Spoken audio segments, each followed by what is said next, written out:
अमराठी रिक्षा चालकांना मराठी शिकण्यासाठी वर्षभराची मुदतवाढ देण्यात आली आहे। मुख्यमंत्री फडणवीसांकडून मुदतवाढ दिल्याची घोषणा करण्यात आली आहे। उत्तर प्रदेशच्या निवडणुका डोळ्यासमोर ठेवून मुख्यमंत्र्यांनी निर्णय घेतल्याची टीका आता अमित ठाकरेंनी केली आहे। तर यूपीच्या निवडणुकीची चिंता नको, आधी आपल्या मतदारसंघातील पराभवाचं कारण शोधा, असं नवनाथ बन यांनी म्हटलंय।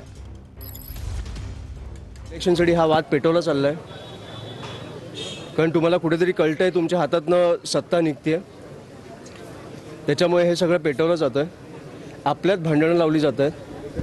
हे आपण कुठेतरी विचार केला पाहिजे। 1 वर्षाची मुदत, टॅक्सीवाला आणि कस्टमर कुठे जायचं, डावीकडे उजवीकडे, OTP हे शिकायला 1 वर्ष। बरं, तुमच्या समोर टॅक्सीवाले येऊन बोलतात की आम्ही शिकणार नाही आहोत, संपला ना विषय।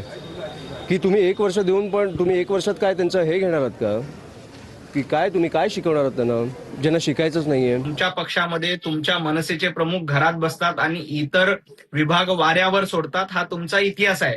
त्याबद्दल आम्हाला काही देणं घेणं नाही। त्यामुळे तुमच्या पक्षाची अवस्था काय झाली ते महाराष्ट्र बघतोय।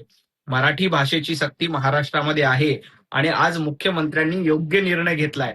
बाकी यूपीच्या निवडणुकीपर्यंत जाण्याच्या ऐवजी आपण दादरच्या विधानसभेच्या निवडणुकीत आपलं डिपॉझिट जप्त का झालं याचं आत्मचिंतन केलेलं बरं।